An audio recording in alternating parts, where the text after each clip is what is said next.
All right, everybody, come on in, come on in. Welcome back to another. It's been a while.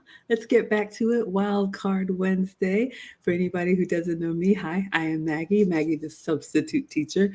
You may know me from my cooking channel. I make food and femininity content. Lucy, my bestie, is here. Lucy and I are the proud founders of the Finishing School for the Modern Woman. Last chance, ladies. Workbooks are going out tonight. The Finishing School for the Modern Woman is our privately taught 8-week school for ladies of all ages. We teach about elegance, etiquette, and femininity. If you didn't get that growing up, you can learn from the older women who believe in teaching the young. So, Lucy, please introduce yourself and then I'll share what we're talking about tonight. Hi, Maggie. Hi, all. Thank you for being here. I'm glad that we're back to our Wild Card Wednesday. This has been I think we've been getting together with on Wednesday for a while. The way you know me, some of you might know me by my channel. My channel mostly has topics about learning Spanish, but then this year I changed the content more to be focused on things that are related to femininity, elegance, and health topics or issues that apply mostly for women over a certain age. Absolutely. All right, let's see who we have in the chat. I see Quasia's here. Thank you so much for checking in. I see you all. The hater himself. Yes, you've got daughters. You're welcome here. Thank you so much for being here on TikTok. Let's see who we have coming in. Hello, Bestie Ash. I see all of you all. Okay, so we are doing another reaction video tonight. Let me give you your 2 disclaimers. Again, we believe in traditional relationships, husband, wife, man and woman, mom and dad. We believe in traditional marriage, and Lucy and I both have long-term relationship and marriage experience. So if you believe in the older women teaching the young, even if you're a man, there's a woman in your life, a daughter, a sister, a cousin, or maybe your wife. We like to share, like the late great Kevin Samuels taught us, and I believe we should tell what we've done right as well as what we've done wrong in hopes of making it better for those who are listening now or in the future.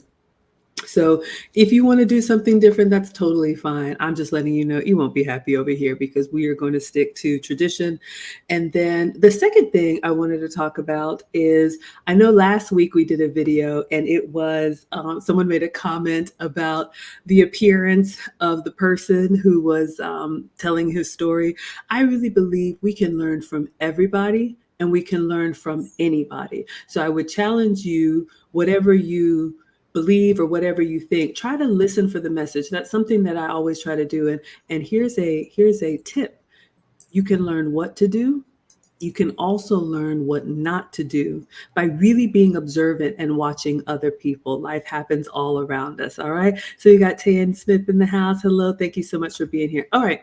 So this video came up in my feed. It is Rabbi, let me make sure I get his name correctly, Rabbi Manis Friedman, and he's an author, and he really talks about universal truths as far as relationships. And so this came up in my feed. I watched it, I shared with Lucy, and she said, yes, let's react to this. So I'm going to play the video with you all, and it's about 20 minutes long. If you want to watch it without our commentary, I always link it in the description. We'll play a little bit, we'll give you our thoughts, and then we will get into the next bit.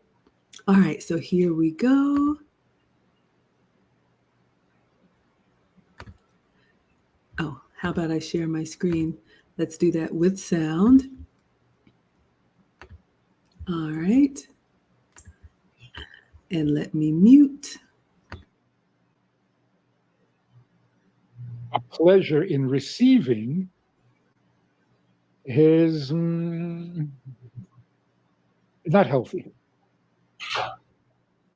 His identity is getting a little confused. And it's not true that it's fluid. A man is a man and a woman is a woman. And if you're not enjoying being a man, it's a big problem. if you really want to get to the heart of the issue, all of Hasidus says one thing: understand and be comfortable with the idea that life is not about you. It's not about you. How does that apply to marriage? Or is marriage different? Marriage is all about you. Not even chatzi chatzi. How is marriage not about you? All right, y'all, let's get in here and let's go ahead and unpack this. So, I think I started after he spoke, but the title of this video is The Truth About Husbands. So he was talking about men. Maybe he's talking to men. I don't know. The camera is only on him.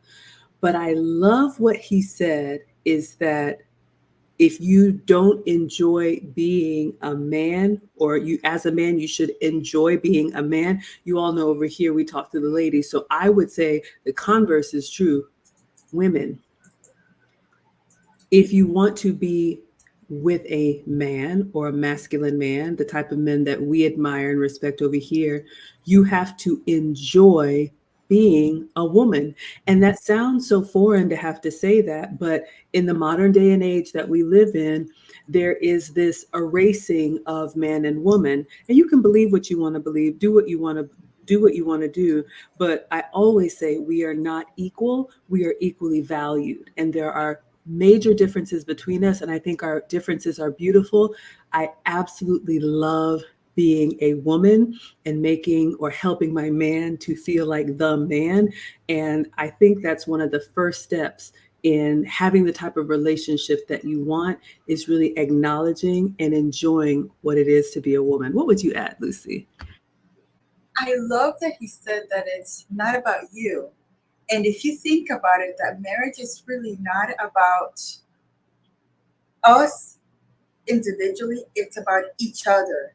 So what he does for me, I do for him. As I've said before, it's like a dance. You do this, you do that. You give me something, I give you something. So again, it's not always about us. It's not about, what am I going to get? What's in it for me? That is a really, different way of looking at a relationship, especially marriage. Absolutely. All right. You all are agreeing so far. Thank you so much for the feedback. Let's go back in here.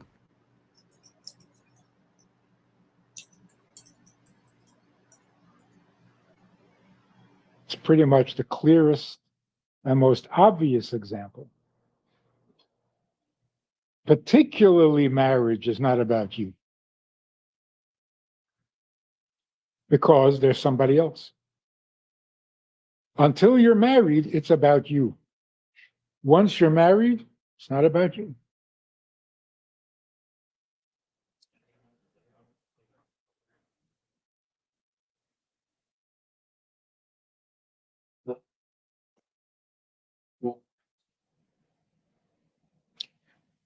What makes it possible for two people to become one?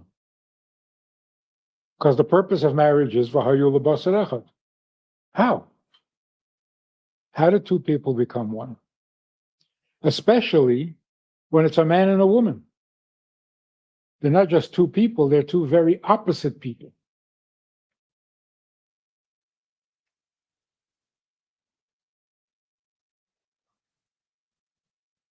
Going straight to the core of the issue, marriage means a mashpia and a makabel. What is a mashpia? A mashpia is someone whose pleasure comes from giving.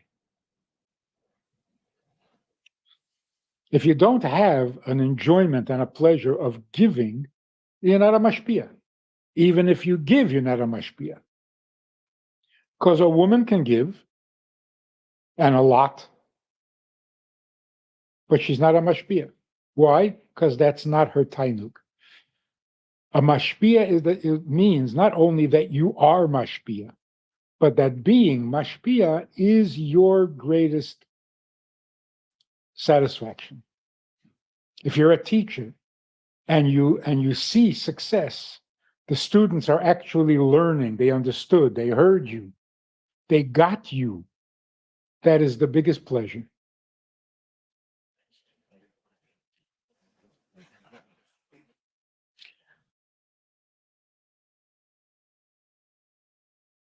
All right, so I want to unpack this one. And for those of you all who are just listening in, I know we have some that listen while doing other things. He's going to speak in English and then he's going to say a few words that I'm assuming are in Hebrew. Please forgive me if I get that wrong. Please correct me if someone knows. And there's a translation at the bottom. But he said a marriage is about having a provider and a receiver. And what I love about this is that we always say that we have been getting married and having relationships for thousands of years. There's this new modern era that we're all in. We all have our devices and we love the modern conveniences. And we think that some of the modern conveniences can erase some of the truths that have been there for thousands of years. And part of the reason why I wanted to share content from various authors and various speakers is because you see the red thread that is in humankind. We are not an anomaly here. We know how to do this right. So what he's saying is that for a man, and he is a man speaking to men, the man in the relationship is the provider. Ladies, you can argue me down, find me when you're 40 and 50. It's fine. But I love that he said that a man is the provider and a man should enjoy providing for his family. And I love that. You all know I'm a boy mom and we raise the boys that you are going to have to be the one that's responsible. So again, what we've done in modern society when it's like we're equal and I can do it and you can do it and everything you do I can do better. Believe me, as a reformed modern woman, that used to be me. It doesn't end well when you get to be my age. So young ladies, hear me and hear me well. There's a reason that we are set up the way that we are. What would you add, Lucy? I like that for many centuries, all of these years that we've been together, humanity has been together, we've done it this way. There's a provider and there's a receiver. Sadly, for the Western world and for modern life, there's been so much modern training, modern education that has been teaching our young women that that we are equal in everything, and we have put the men and the boys in in a very difficult situation, because now they find themselves that even if they want to be a provider, some of these women say, no, I can provide all by myself. So again, that's where the society right now is in such chaos, because the men that are supposed to be the the strength in our society do not know their place, because we've been, for whatever reason, we've displaced them to be a lesser than what they are. So for me, I think we need to bring our men up to bring up that respect that we should have, because again, even those young ladies that think that they don't need any men, there's going to be a time where you will need men, and then once you get to that time, those men that you think you don't need, they're not going to be there for you. So again, it's time to start coming back and looking at those men with that respect that they deserve, because they do. For the most part, men are good. I don't care what anybody says, whether that you want to choose between a man and a bear. That is silly. Good men are there to keep those bears away from you, or to keep all that the bad men. The good men keep the bad men in check. So again, I think that we need to go back to that tradition and understanding that there's a place that we all have in this world. And as the rabbi says, there is a place for a provider and a receiver. All right, so let's continue on here. I see you guys in the comments. I'm trying to respond to them. We're going to continue on with the video, but I'll tell you, like my man told me, he said, look, whether the ladies want to believe it or not, you're going to get on some man's program. So whether or not it's the man that you choose and chooses you, or your boss, or the law, or somewhere at some point in your life, you're gonna be doing what some man says. I was like, man, you're right. Better be the man. Better not. Wouldn't it be better if it's the man who loves you and is devoted to you? Let us continue. So a man is supposed to be the mashpia. If a man develops a pleasure in receiving, his it's not healthy. His identity is getting a little confused. And it's not true that it's fluid. A man is a man and a woman is a woman. And if you're not enjoying being a man, it's a big problem. So how do you know who to marry? Somebody nice, somebody good, somebody smart? Those are too vague. Those are too general. So if a guy says, I met a girl, I can't believe she's so fantastic. I've never seen anybody like her in my life. She's so smart, she's so good, she's so capable, unbelievable. Should I marry her? Absolutely not. Unless you don't really know her. And what you're describing is not exactly true. But if what you're describing is true, she doesn't need you. What are you marrying her for? What are you going to give her that she doesn't have? She's smarter than you, stronger than you, and more capable than you.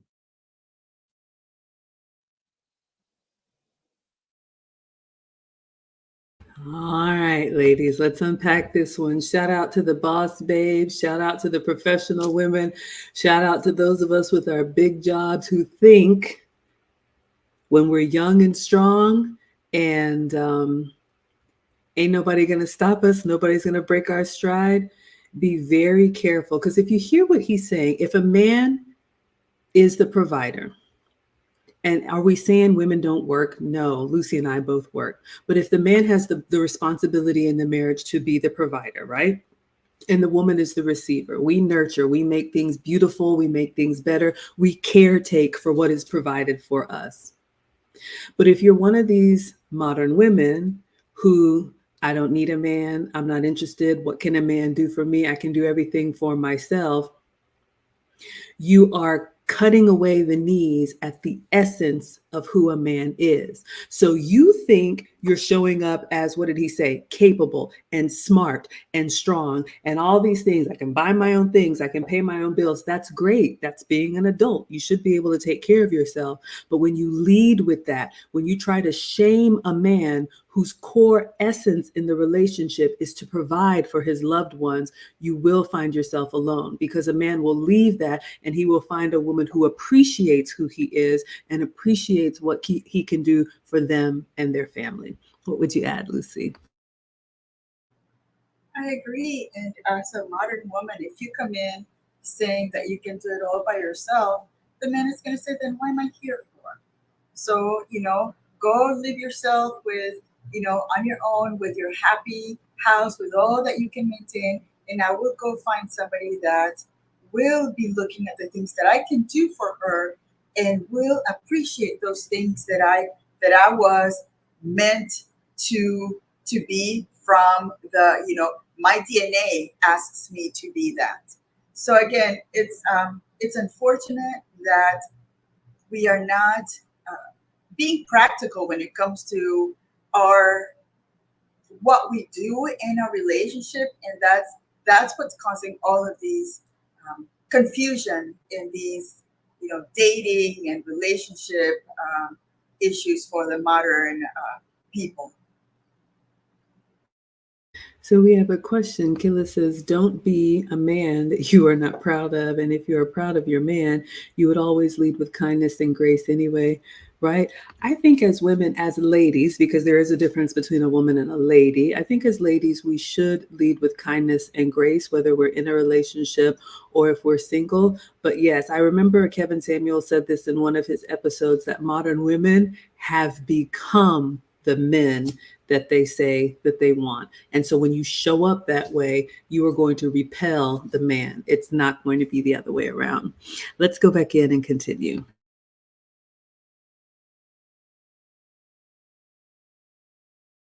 Obviously, I don't mean you should marry some nebuch. I mean somebody who can look up to you because you have something she doesn't have. I had this Israeli woman, one of these very learned, secular, frum, traditional, but not one of these is chevraman. Anyway, so she's very into Torah. Yeah, everything's very good, except for one line in the Torah. V'hu yimshul bach. She says, fix it, get it out. It's a perfect Torah, and that one sentence ruins the whole thing. V'hu yimshul bach, turning every woman off.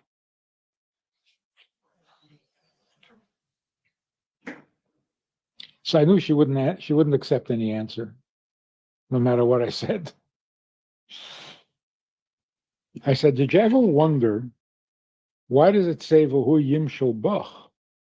Is that correct Hebrew? Shouldn't it say v'hu yimshul olayich?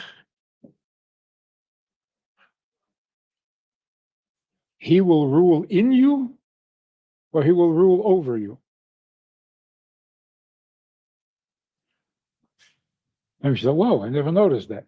It's okay, when you figure that out, then you'll understand what it's saying.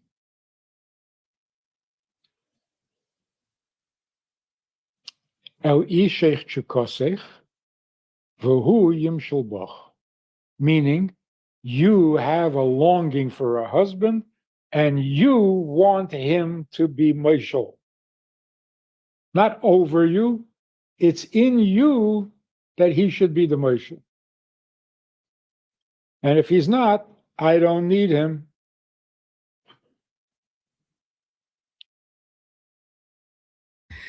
All right, so let's unpack this one. I see you all in the chat and you all are loving learning from this elder man. And I'm so grateful that you all are actually getting the lesson because, like I said in the beginning, I know we have some people that pop in. There are just some truths that have worked for thousands of years in all cultures and all societies. And I always say, I think we are more alike than we are different. I love our differences. But what I wanted to unpack, and shout out to BLJ, one of our founding fathers, is in the house giving us his approval. So he was quoting some scripture, and again, not my faith, but I'm just trying to understand. But there was a preposition there that the woman was having some struggles with. A lot of times women, modern women, are almost, they have a visceral reaction to being in any type of submission, getting on anyone's program, accepting that the man leads, we follow, he provides, we receive, he has the final say. So any of these universal truths that have worked in marriages for thousands of years. And so when a lot of modern women hear he's going to be, over the household or over me, that's the last thing that they want to hear. But what he said is, in the scripture, the way he explained it, and this isn't about any particular faith, but it's about that desire should be in you. And I love that because, ladies, men know if we genuinely want them to take the reins, or if we're just like, get our fingers off the steering wheel and we're gritting our teeth and white knuckles to the bitter end. And part of submission, the way the late great Kevin Samuels used to say it, is just happy cooperation or respectful cooperation. And I will just say, as an older woman, I'll be 50 next year, ladies, you're not going to want that burden on your hips. and take it down. Men are built differently. So like Killa said, if you have a good one, if you have a man that you are proud of, make it easy for him and make it easy for yourself. What would you add, Lucy?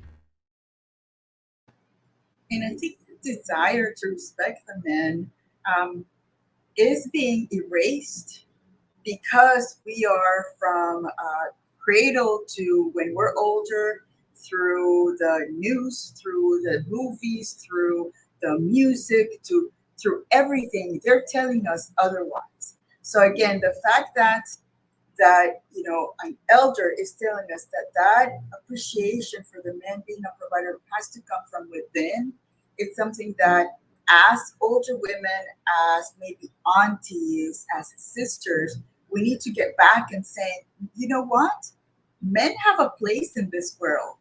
They have given us the place here, and now we're trying to push them aside, which unfortunately for us, we think that it can happen, but they are stronger. They are much more than what we are, and they have been so noble to allow us to be our chaotic selves. But when it's times for them to take the reign, we're not going to like it. Why not, from beginning, start seeing the good things that they've done for us and start appreciating it and start letting them know that we appreciate them for what they are. And if we see a man that we're not interested in, we have nothing to do with, then we don't pay attention to that. We surround ourselves with those men that are going to be good for our lives. Absolutely. All right, let us continue. So it's not saying women are weak and you have to be their boss. It's saying the woman will accept you if you can be the boss. If not, she doesn't need you.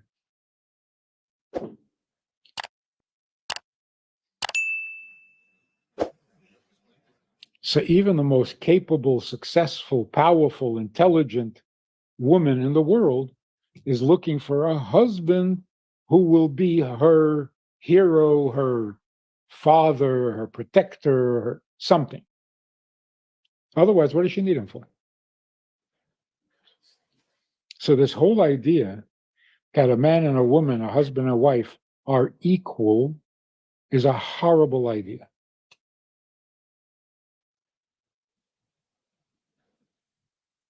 So this couple came for marriage counseling. She says, we're married for whatever, a bunch of years. He never does anything. This is a pretty radical statement. Never does anything. I have to do everything. He does nothing. He looks at me like she's crazy. He says to her, have I ever refused anything you've asked for? I do nothing. I have never said no to you about anything. I give you everything you ask for. And she says, no, you don't do anything. So who's lying here? Anyway, at some point, she says, okay, I've had it. That's it. I'm finished. We went already for marriage counseling. We went for therapy. We went for years and years. Enough. Let's just get divorced and get this over with. He says, if you want a divorce, I'll give you a divorce. So she looks at me and she says, you see? He never does anything.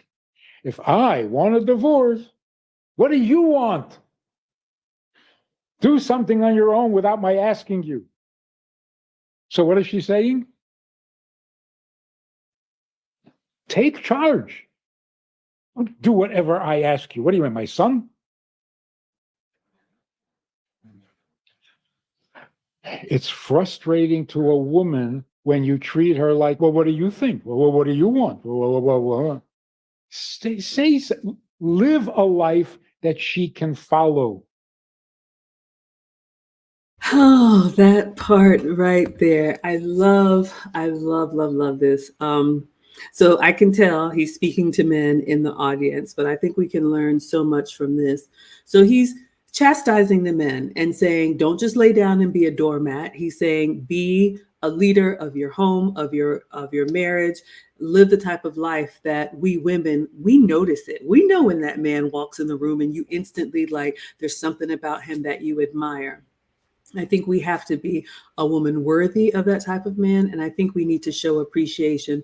But here's the lesson in it for me, especially for young women, especially when you have it. My man calls it the superpower. When you're in your 20s and you're young and you're beautiful and you're in your prime and you have all this attention, when you have men who do anything that you say, give you anything that you want, never tell you no, like he was talking about in this example, you will grow to resent them.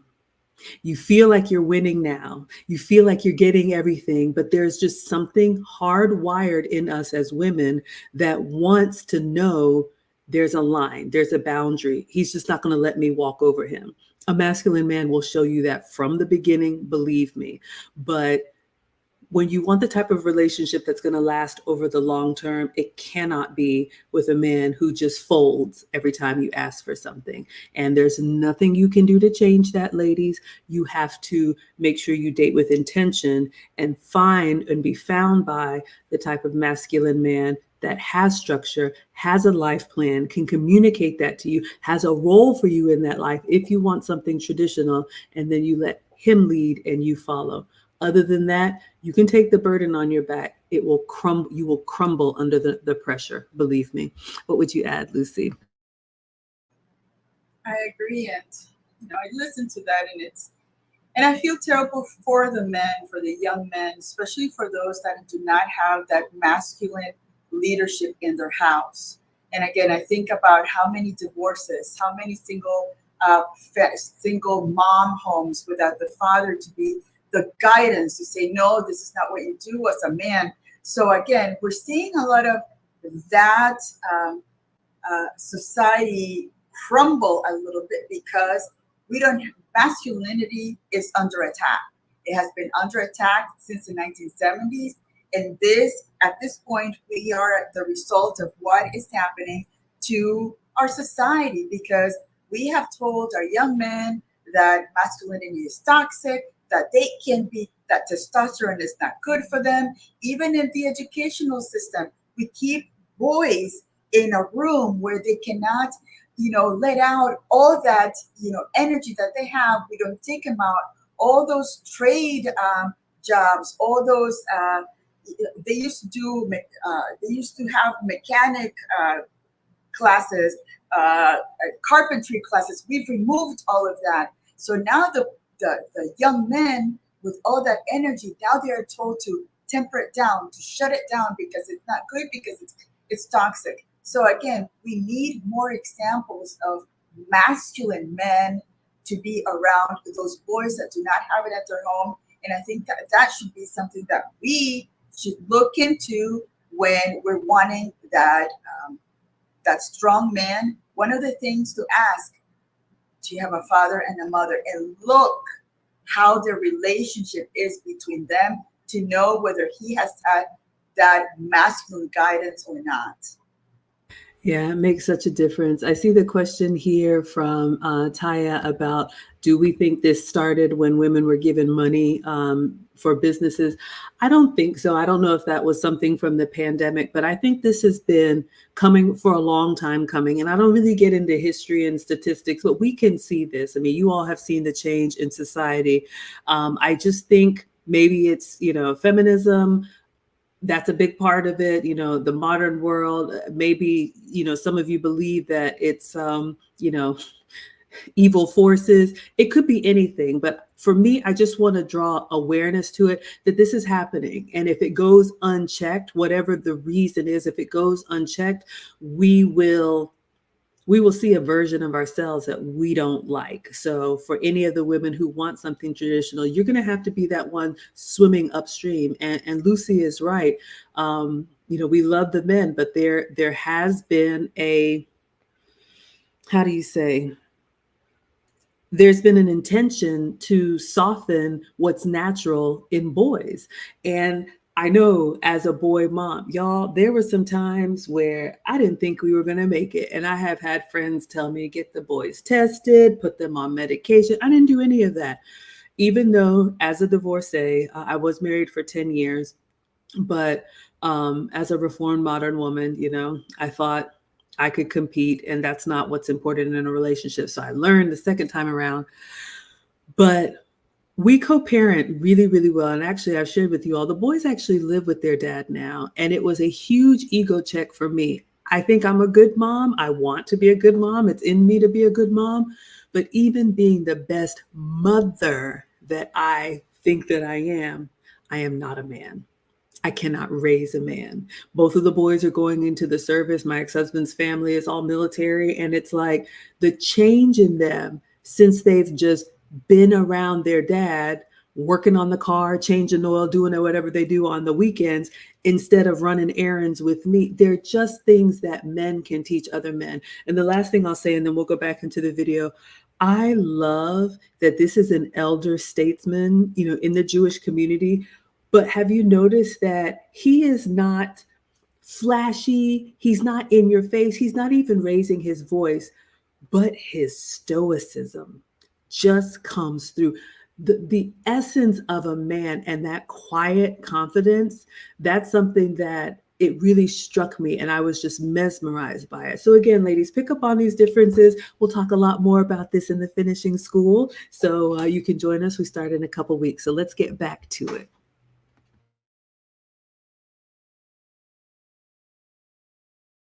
Which that's what it means.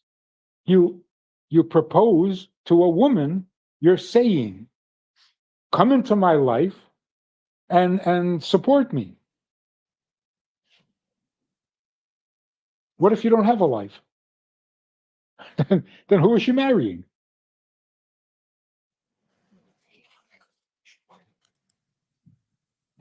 It's become very popular. She has a life and she wants to marry you if you'll join her in her life. So you're going to be the wife. And then nobody's happy because you can't fool Mother Nature. If you become the wife, she becomes the husband. She hates you for making her become the husband. And you're wiped out because you can't be a man. The whole thing is a disaster. So number one, before you even think of getting married, do you have more or less a picture of what your life is going to be? So you know what you're bringing her into? And it doesn't make sense, and it doesn't say, join me. Join me. You're not big enough or interesting enough for her to commit herself to you. If you have a life that she approves of and likes and wants to be part of it, then she joins you in your life, not just in your personality. So you have to have at least a vague picture. Tell her what life you're bringing her into. Doesn't have to have every detail, but something. That's number one. Number two. All right, I just want to unpack this and then we'll get back into it, ladies. So you hear he's talking to the men. Number one, have a life that you can describe to her that she can sign up for. So I'm going to tell the ladies, because we talk to the ladies here, do not hitch your wagon to a man without a plan. Full stop. I don't care how tall he is, how attractive he is, how sexy he is. None of that matters. For me, and for those of you all who want traditional, the purpose of dating is to determine if this is a match, a suitable match for marriage or long term. It's not to get dressed up and take pictures. It's not to go to a fancy restaurant that you can't afford. It's not to go, somewhere and brag to all of your friends. You need to be listening to the man. Does he have a vision for his life plan? Can he communicate that to you? If not, it doesn't make him a bad person, but he's not ready to be a husband. If he's still figuring it out, that's fine. Let him figure it out. That's why we encourage younger women to look older or to allow an older man because he's gone through what he needs to go through to be able to command that respect. I've told the boys it's going to be, they're teenagers, it's going to be at least 10 years before you even think about it. You've got to go struggle and fail and try again and learn and sweat and bleed and toil. Then you present yourself to the woman saying, this is what I've built, this is what I can offer. Ladies, if he does not have that, and it's different for different men, but if he does not have a life plan, he is not ready to be a husband. Do not waste your time. If you hitch your wagon to something for fun, you'll end up alone. What would you add, Lucy? And I agree. And to start looking, listening to what, if a man has a plan on those first dating days. Day one, it's, something that will, something brief, but you start knowing what his plan is by listening to what he says. If by the third date, you have no idea what this guy what he wants to do in the future, that should be something to be concerned about. And that's why it's so important for younger women, for young ladies, not to give themselves physically to those men so quickly, because you might end up in a situationship 10 years from now, thinking that that man is going to give you the life that you think, and he still hasn't given you an idea of what he plans to do with you. He might have a plan to do with somebody else, but not with you. All right, let us continue.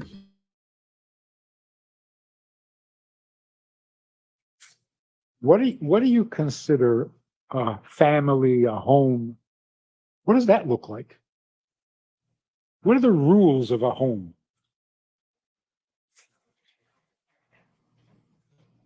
People come and complain. We don't have shalom bayis. We need shalom bayis. Can you help us with shalom bayis? A second. If you had a bias, I could help you with the shalom. You don't have a bias.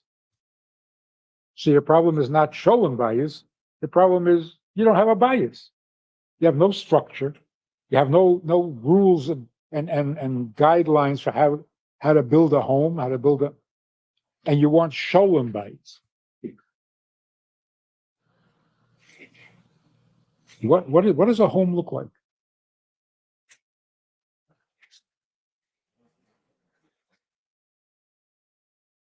All right, I'm just going to stop here and say thank you so much, Gillis, for sharing. I love that, at least in our space, we're honest about what we got right and what we got wrong. And Gillis is saying, this is exactly what happened to me, Maggie. Everything was for the, oh, he's cute. He has a nice body. I wasted my life with that for sure. What a shame. Ladies, and especially young ladies, you only have one shot. I was talking to Thane last week, and he has told me multiple times, you only have one shot to get the outcome that you want in life. Lightning may strike twice. It is extremely rare. I am so grateful for what I have, but even still, you got to piece things together. I've got kids, I got an ex-husband. It's just a lot. So choose very, very wisely. And I love what he said about peace in the home. The older you get, ladies, peace is going to matter so much more to you than whatever trend, whoever's saying something, doing something, wearing something. Believe me, it's not going to matter. You'll trade anything for peace. And I love that he asked, he's talking to the men, but I think this can apply to us too, ladies. Like Lucy said, in those early dates, what kind of questions are you asking? What does a happy home life look like for you? What does the future, what does successful relationship look like for you? You need to be trying to understand what his vision is, not only what his experience is, but what his plan is for the future, and then see if you can fit in that. If he says, oh, I saw somebody here, I don't really know, I'm just going to kind of play it by ear day to day, fine.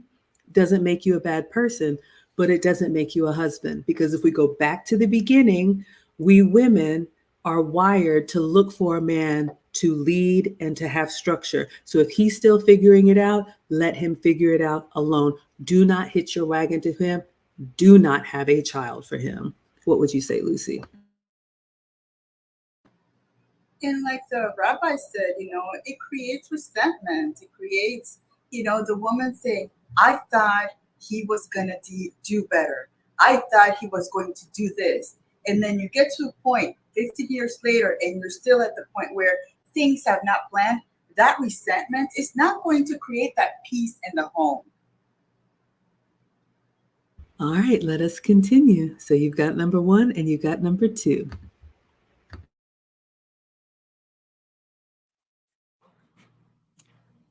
In different countries, different cultures, it's a little different from other countries. What is your picture, not only of your life, but of your home? Of a bias. What's a bias? Then you can get to how do you make sholem bias.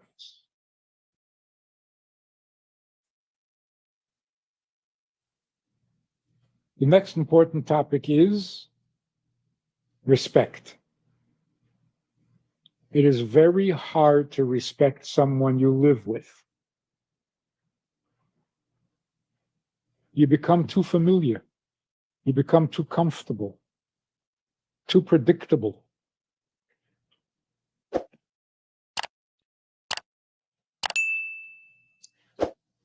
I just read that there was a very, very holy man, out of this world guy. He got married. And a day or two after the marriage, he saw a woman walking around in his house. He said, what is she doing here? But then he thought, no, wait, maybe this is the one I married. So he checked and yeah, it was the one he married. Is that weird? Actually, it's very romantic. It's like every day, are you the one? Oh, wow. No boredom there. You know what I mean? It's like you're not getting too familiar with each other. Anyway, yeah, it's weird.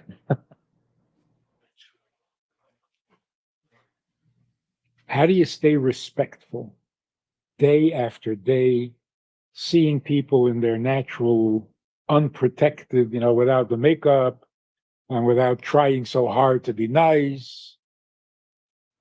How do you maintain respect? That is such a crucial question. And no one ever talks about it. Not in the books, not in the svarim, not in the... Yeah, it says you have to respect your wife. Thank you. The only way to maintain respect is through tznius. A lack of tznius, the respect goes out the window in a minute. If you enjoyed this conversation or this topic. Wow. All right. Oh, I didn't think we would get to the end that fast, but let's talk about that last point and then let's see what you all have to say. And then we will wrap it up. Respect. That is such an underrated quality. And again, that is a man talking to men. I listen for what we women can teach the women. I learned the hard way that respect is more important than love. And when you're young and you're wide-eyed and I'm here for all of the feelings and I want to feel this love. And, there are moments of that. Don't get me wrong. We all love the Disney. But if you just try to build a relationship on those moments of feeling the love, it will crumble. It's not real. That respect has to be there. And I would say, second time around, I'm with someone that I respected from the beginning, who insisted on respect from the beginning and had the qualities that I could see demonstrated. Wow, yeah, he can do a lot more than me. I think I'm great, but I can't even hold a candle. And ladies, what you will learn, especially this is important for the modern women, for men, respect is more important than love. You can say, but I love you. You can go through all of these emotions, do all the little cutesy things that are great. But if you don't have that foundation of respect, if you talk to him any kind of way in public, if you don't keep his secrets and you talk about, private, intimate things with your friends and family, if you try to talk to him like a child or try to shame his best efforts in doing something, if you show disrespect, if you got to have that last little word, if you love the thrill of debate, if you just can't take no for no, and he's got to go through 20 questions to explain, that relationship is not going to last. So I would say prioritize respect. And again, that comes from really taking time to be vetted, and get to know somebody. Do I like the character and the qualities of this man? And like he said, when it comes to modesty, do what you want to do. Nobody is going to shout you down. But when you move too fast, or when you get too familiar too soon, it blinds you from really seeing if this person has the qualities that are going to last for the long haul. Lucy and I did a stream last week about not living with someone. And whatever your morals are, I do agree that if you live with someone and you establish that, you know what, you're no better than me, I'm no better than you. When you want to try and turn that into marriage or a traditional relationship, if that's what you want, it's going to be really hard if you haven't established that in the beginning. So I love that part about respect. And ladies, believe me, the love will always be there. But dare I say, when I talk to Thane, we almost need to have a healthy fear of crossing our man. And if you feel like you can walk over him, he's not going to do anything. What is he going to say? If you do not respect him, I don't know if it's salvageable. Maybe it is. But I think every day of how my actions reflect on my man, and it keeps me in check. What would you add, Lucy? I agree. And also, respect has to do with how we as women present our men to the world, how we present ourselves to the world in representation to our men. When it comes to modesty, I always think about, am I dressed in a way that will make another man look at me? And if he's not around, I'm going to have to defend myself. Or if he's around and a man disrespects me, he's going to have to come in and defend my honor. So again, it has to do with everything. Everything comes together when it comes to respect. Always think about, how is it going to affect him? How is it going to affect his reputation? How are the friends going to see me out there? Are they going to know that it's the way that I'm acting? Is it going to get back to him, and he's going to say, well, yeah, I know that's her because that's my wife? Or is he going to say, what? Wow, I had never heard that she acted that way outside. So again, that respect, it's so crucial. And it also comes to with us saying, I choose to respect my man. I don't care what anybody says. I choose to respect him because he's the one that's providing me with a beautiful home, with a beautiful life, with a peaceful life. This is how I want to return my love to him, by the way I show my respect for him. Absolutely. All right. Let's see what you all are saying in the chat, and then we will wrap it up tonight. Lucy, I'm going to start with the en Espanol comments, if there's anything here that we need to respond to. Kaya says, for me, appearances are important at the beginning, but not for long term. Yeah, I mean, I'll say we're all attracted to what we're attracted to, but I will just say this, ladies, men know. Here comes Suave D. I'm going to get better about these. Suave D, always so consistent. Thank you so much for the $10. He says, God bless, ladies. We appreciate you. So generous. Thank you. Looks do matter, but I just want to say, and I don't speak for men here, but I have heard men say that looks are important, but only if they are backed up with real substance behind them. Because you can beautify yourself to the hills, but if you're rotten to the core, you won't last long. You will easily be replaced. And ladies, I would just say this, especially for two older women, our men know that we are going to age. Yes, you can age gracefully, but if you focus, especially when you have the leverage of your youth and beauty if you focus on building those inner qualities that don't age, that will always be there: the care, the nurturing, the respect, the love, the modesty, all of the things that we've talked about.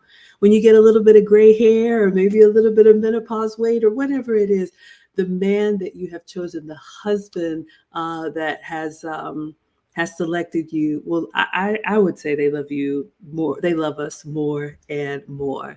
Thank you so much for that. Um, let's see what else here. You all are agreeing. Yes, thank you so much. Absolutely. I see a lot of comments there. Thank you all so much. Lucy and I are here twice a week. We'll probably go back to our wild card Wednesdays and Saturdays to give you all 2 times a week. We like to give back and share our perspective. I'm glad that you all were open to this video, and I think, oh my goodness, look at Mrs. Crotty Shetty. Okay, I'm going to put that in the banner. You all are just coming through tonight. Thank you. She says, thank you, ladies, for all you do. It is our absolute honor and pleasure. And again, if you want to work with us privately, the Finishing School for the Modern Woman is open for registration, but not for long, because once we start class the first weekend in September, registration will close. We only do it twice a year. And this is the prerequisite for our advanced class that we're going to have in November about wife archetypes. So if you're really marriage minded and you don't know what it means to be the wife to the kind of man that you want, we have an advanced class, but you have to take the first one. All right. So Lucy, what would you add to close this out? I noticed that he does counseling.